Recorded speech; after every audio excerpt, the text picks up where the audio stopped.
This is episode 307 on the 1st of January 2021. Lots of exciting discussion on the show today, so let's start. This is Saurabh, and you're listening to my favorite talk show, The Weekly Show with Aditya.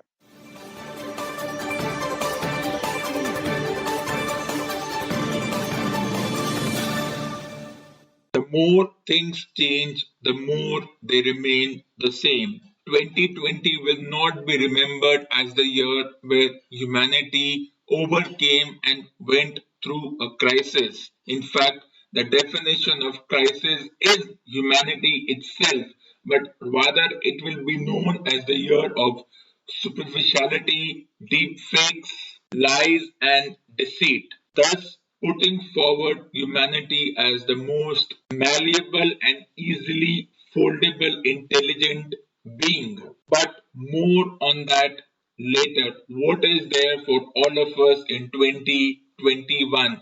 In my experience, nothing much is going to change because it's a cycle which repeats itself every 12 months or 365 days. There is a propensity for humans to pretend to say that yes, this will be a better year, something which we have been doing for the last 1,000 years or 2,000 years. As always, humanity looks forward to external distractions like economy, sports, education, entertainment, and will tend to hope that if there are advances in these fields, then humanity is going in a good place. But that's something we don't know because these are all external distractions. And going by the robotic nature of what humans are, it's an irony that humans are more mechanical than the actual mechanical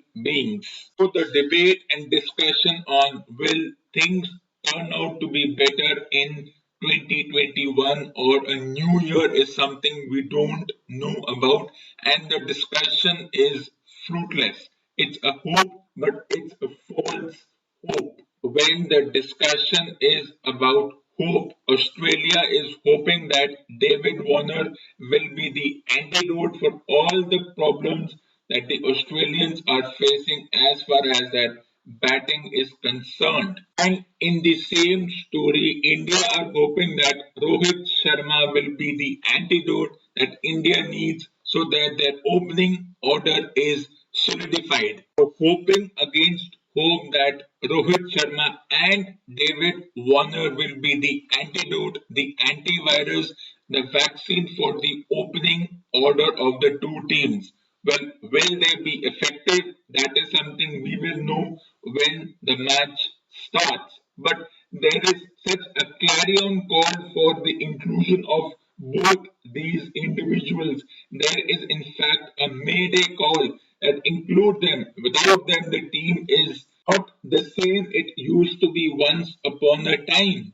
Warner and Rohit Sharma may succeed in the task they are given, or it could be an opposite result that they may not even make one run in the tournament. And the story around their inclusion is almost amusing because it is insulting to the other individuals who have tried to work hard in their absence. Don't be surprised if you read in the electronic and print media as well as photo media that the team management, the coaching staff, the captains are praying for the quick recovery that both Warner and Rohit Sharma are medically cleared to participate in the next match. And both the captains, Rahane and Tim Payne, will have to answer a flurry of questions from the various media that will these two play? Are they fit? What is their condition? What is the medical staff on the respective teams saying? Because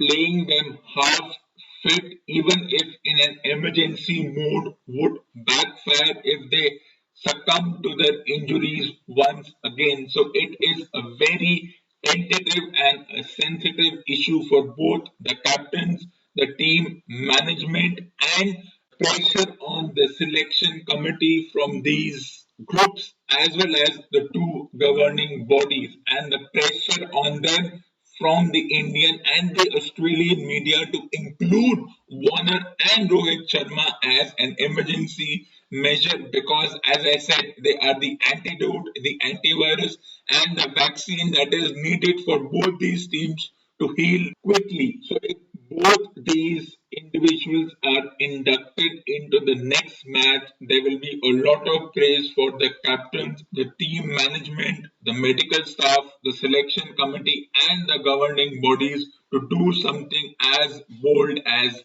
this. But on the other hand, if these groups, the captains, the coaches, the managements, the selectors, the governing bodies decide not to select them in the final 11 because of the injury cloud hanging over them and as to whether they have recovered because these two haven't played a proper game since they got injured. Rohit was not officially in the team when they went to Australia, so he hasn't played technically since 14th November. And even if the team management defends by saying that he has been doing a lot of net practice. Well, let me tell you, net practice is a waste of time. It has no credibility. In the same manner, Warner also hasn't played, at least over the past 3 to 4 weeks, some form of competitive and proper sport. So, for individuals who have been doing something over the past decade, for them it's like riding a bicycle. You don't easily forget such things. And talking about forgetting things, well, there are a few things we would want to forget about the year 2020. It's gone, it's in the world, but going by the conversations, well, a few things won't be forgotten. And what are those? Well, that remains to be seen.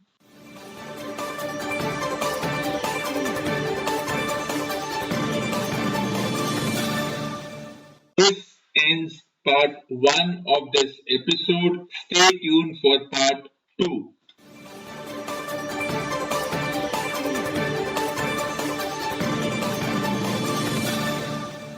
Tonight's song is titled Take Control from Roll Deep. Party till the sun lights up the sky. Be are right here for me. I'm right here for you. Let's go. Roll deep. I'm taking my time. I'm taking it slow. I know. Take control. We got one more chance at it. So let's go to the dance with it because you know it's now or never. And take control of it. Take control of your mind and your body and soul. Nightlife calls like hurry and go. Make plans. I can't believe we are still here. They can see love flying round in the air. I'm yours, babe, and you are mine. Told ya, we ain't wasting our time. We got that fresh love thing going on. Some say that it's right, some say that it's wrong. It's unreal, but it ain't a dream. It's got a body like you won't believe. First move, now she don't wanna leave. I think she likes me. I'll take the lead. Thing leads to the next. It starts off with a little kiss on the cheek. Then I wake up with an arm over my chest. Thinking about last night, there's never a regret. Close the door. What you waiting for? I can't believe you're here with me. Close your eyes. It's just you and I. Get ready to fly. We can party till the sun lights up the sky. We party till the sun lights up the sky. And when the sun starts to come out, I'll be right here by your side. When the sun starts to come out, I'll be right here by your side. So take control. You're right here for me. I'm right here for you. Let's go. Don't let it go. I'm taking my time. I'm taking it slow. I know. Take control. You know it's now or never. I grab you by the hands and roll out. Let's go now. I want to get to a place where it goes down, where the party starts, we don't hold out. Anything goes, wanna take you there. That's all Jay knows. Undercovers, plain clothes, yeah, we like that. And then we sail out, so let's bail out. There ain't much to do. You know me, babe, I am easy. Cuddle in front of the TV, party to your favorite CD, grab a few bottles if need be. Please don't lead me on, cause I'm feeling you. Do you read me? I've grown quite fond of you. Just give me a call if you need me. Close the door. What you waiting for? I can't believe you're here with me. Close your eyes. It's just you and I. Get ready to fly. We can party till the sun lights up the sky. We party till the sun lights up the sky. And when the sun starts to come out, I'll be right here by your side. When the sun starts to come out, I'll be right here by your side. So take control. You are right here for me. I'm right here for you. Let's go. Don't let it go. I'm taking my time. I'm taking it slow. I know. Take control. One more chance at it. So let's go to the dance with it. Cause you know it's now or never. I'm gonna take control of it. I can take you anywhere. Yeah, I mean anywhere. Here, there, this, that. Tonight's special. I want you to set pace. Name a time, name a place. Okay. How about here right now? Tonight's night, I'll take you out on the town. Here's my wallet, hold that. Let's spend the night. Don't hold back. You could have been anywhere in the world, but you are here with me. There ain't no limits. High life living. Now we are out. We are both in it. Stay by my side. Tonight's the night that I prove that you don't need no wings to fly. Suns in the sky, two stars on the ground. That's me and you, so we can't stop now. Wow. Oh, what you waiting for? I can't believe you're here with me. Close your eyes, it's just you and I. Get ready to fly. Party till the sun lights up the sky. We party till the sun lights up the sky. And when the sun starts to come out, I'll be right here by your side. When the sun starts to come out, I'll be right here by your side. So take control. You are right here for me. I'm right here for you. Let's go. Don't let it go. I'm taking my time. I'm taking it slow. I know. Take control. We got one more chance at it. So let's go to the chance with it. Cause you know it's now or never. I'm gonna take control of it.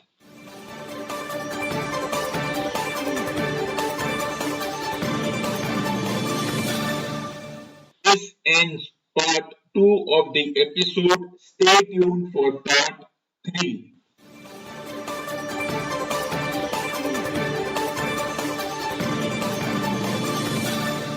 Welcome to part 3 and reading section 1 of this episode.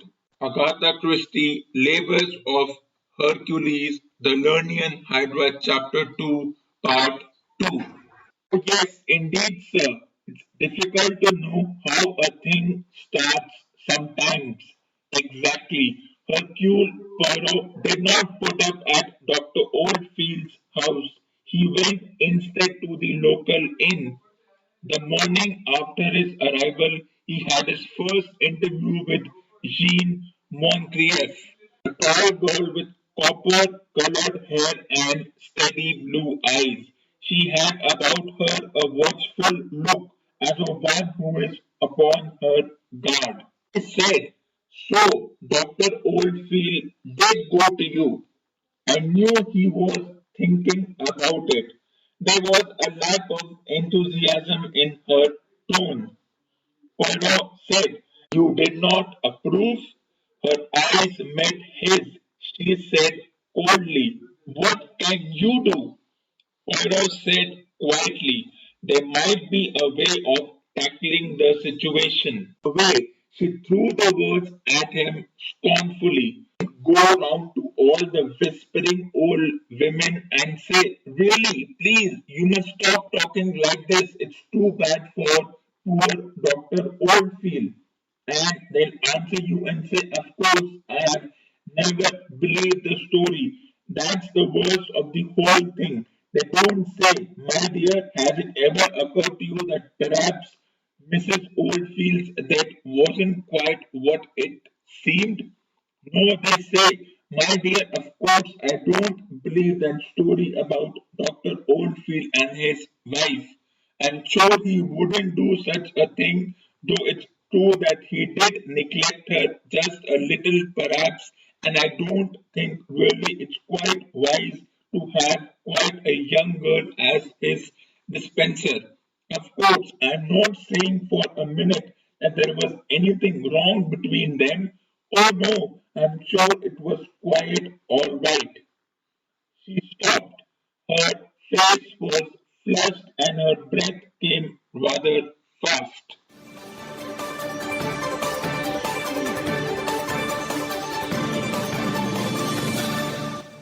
This ends part 3 and reading section 1 of this episode. Stay tuned for part 4 and reading section 2.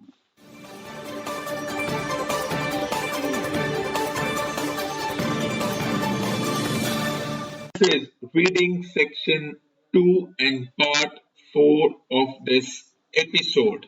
PJ Woodhouse, Aunt's Omnibus, Stiff Upper Lip, Jeeves, Chapter 20.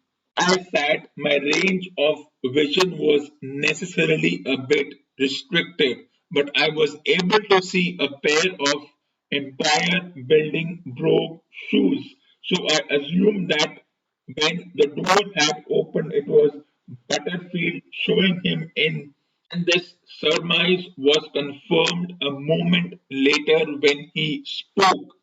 His was a voice which, once heard, lingered in the memory. Soon he said, good afternoon, said Stinker. Warm day, very warm. What's been going on here? What are all those tents and swings and things in the park? Stinker explained that the annual school treat had only just concluded and Plank expressed his gratification at having missed it. Treats, he said, were dashed dangerous things, always to be avoided by the shrewd, as they were only too apt to include competitions for bonny babies.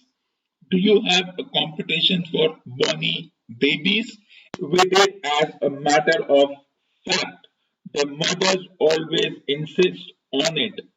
The mothers are the ones you want to watch out for, said Plank.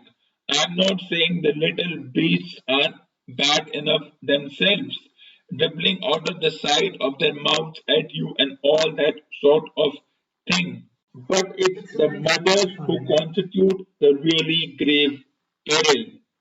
Look, he said, and I think he must at this point have pulled up a trouser leg. See that scar on my calf? That's what I got in Peru once for being fool enough to let myself be talked into judging a competition for bony babies.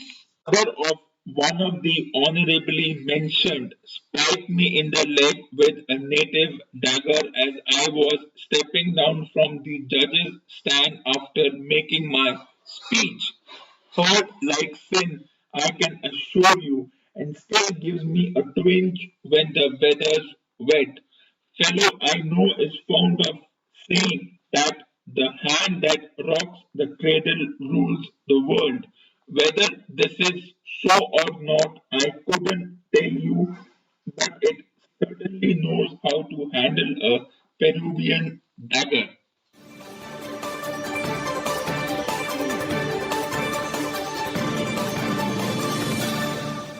This ends reading section 2 and part 4 of this episode. Stay tuned for reading section 3 and part 5.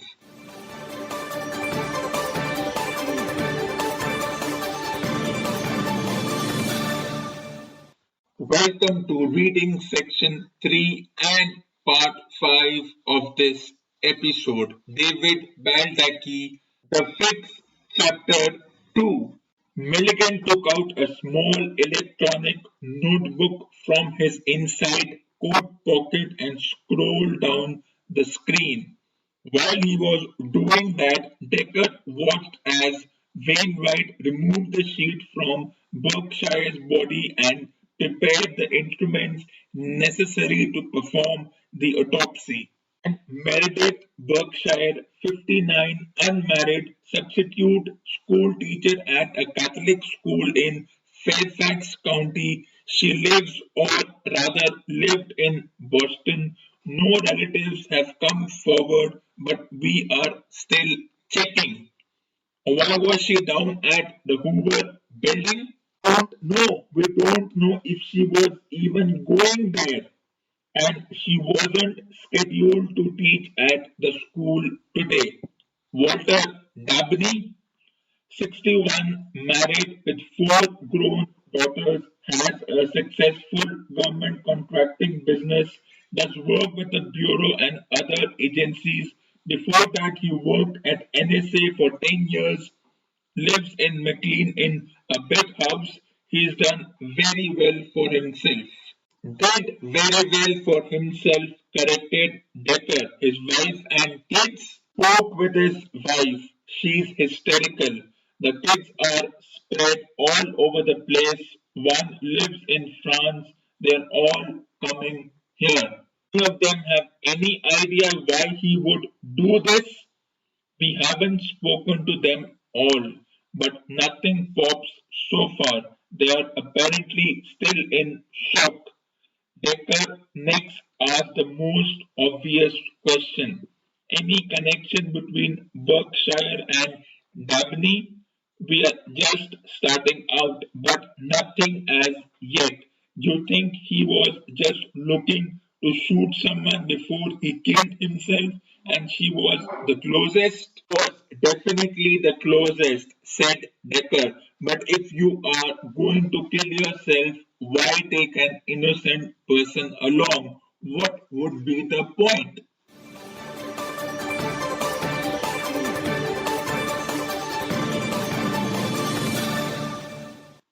This ends part 5 and reading section 3 of this episode and episode number 307 on the 1st of January 2021.